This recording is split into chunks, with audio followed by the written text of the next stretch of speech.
Vanakkam, saya Udaya Sangkaraspi, seorang penulis sepenuh masa. Siri video ini bertujuan untuk cuba menjawab persoalan daripada rakan-rakan yang membaca karya saya. Rizal Muhammad Arif dari balik pulau Pulau Pinang ingin tahu apakah faktor yang mempengaruhi gaya penulisan saya.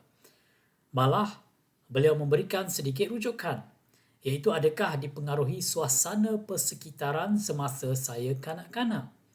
Atau mungkinkah ada pengaruh daripada guru, rakan, pensyarah, buah hati atau idola dalam bidang sastra? Saya ada menerangkan dalam video lain serta menulis dalam beberapa esei bagaimana saya gemar membaca sejak sekolah rendah. Saya membaca karya bahasa Malaysia dan Inggeris serta mendengar karya bahasa Tamil. Semua ini masih saya teruskan sehingga kini. Maka memang benar seperti kata saudara Rizal Muhammad Arif, tentu saja gaya penulisan saya dipengaruhi bahan bacaan sejak usia kanak-kanak. Dan memandangkan saya gemar mencari kepelbagaian dalam karya serta mahukan bahan bacaan yang mencabar minda, maka saya memastikan gaya penulisan saya memenuhi selera saya. Mujurlah, gaya penulisan itu turut diterima pembaca.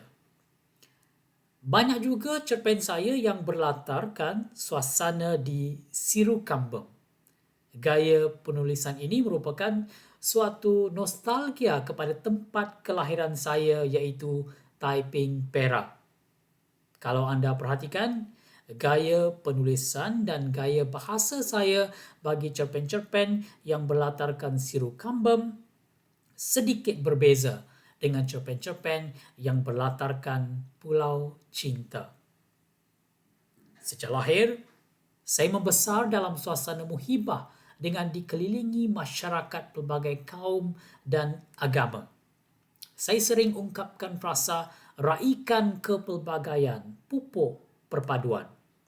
Pendirian ini juga mempengaruhi gaya penulisan saya. Misalnya, dalam cerpen yang menampilkan watak pelbagai kaum, tidak pula satu kaum diberi imej jahat sementara kaum lain diberi imej mulia. Setiap watak ada peranan dan sumbangan mengikut keperluan cerita. Hal ini tentulah berbeza jika kita membaca karya ramai penulis di mana watak India, Cina, Hindu, Kristian dan Buddha sering sengaja ditampilkan sebagai orang jahat. Bukan itu gaya penulisan saya. Kerana bukan itu persekitaran saya.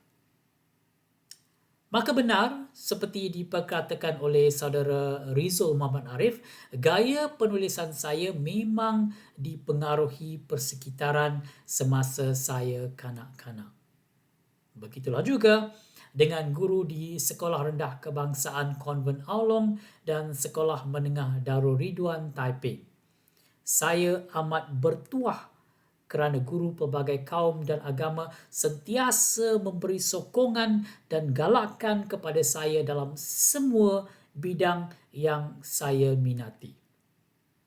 Puan Hajah Fadila, Cikgu Neo Kibun, Mrs. Dorey dan ramai lagi dari SRK Konvent Aulong Taiping. Begitu juga Cikgu Mokhtar, Miss Pragasam, Puan Hadibah Duse, Puan Hasna, Encik Sivanesan, K. Balasubramaniam dan ramai lagi guru dari Sekolah Menengah Darul Ridwan Taiping. Saya sentiasa terhutang budi kepada mereka.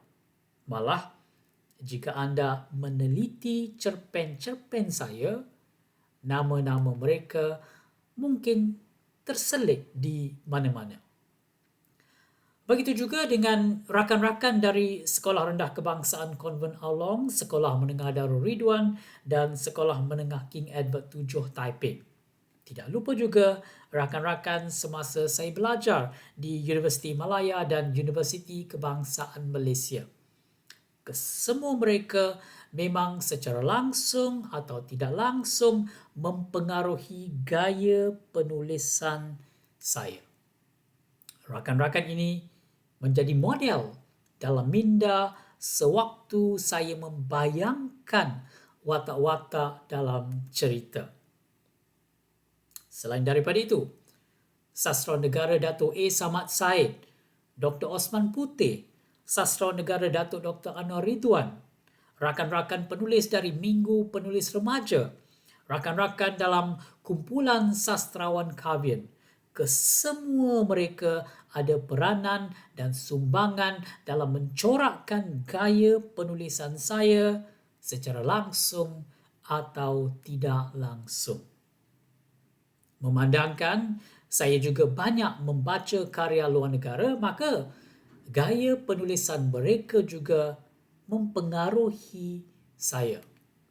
Maka, untuk menjawab secara ringkas pertanyaan saudara Rizal Muhammad Arif, sesungguhnya gaya penulisan saya dipengaruhi setiap individu yang pernah berinteraksi dengan saya. Maka, anda juga mempengaruhi gaya penulisan saya. Terima kasih kepada Rizal Muhammad Arif dari Balik Pulau, Pulau Pinang yang memberi ruang dan peluang kepada saya untuk berkongsi maklumat sekaligus menghargai setiap individu yang hadir dalam hidup saya serta mempengaruhi gaya penulisan saya. Sebagaimana saya selalu katakan, saya hanyalah wahana untuk mendokumentasi kisah anda. Sekian daripada saya, Udaya Sangkar SP. Terima kasih atas sokongan yang diberi. Sarva Manggalam. Semoga seluruh alam dilimpahi sejahtera.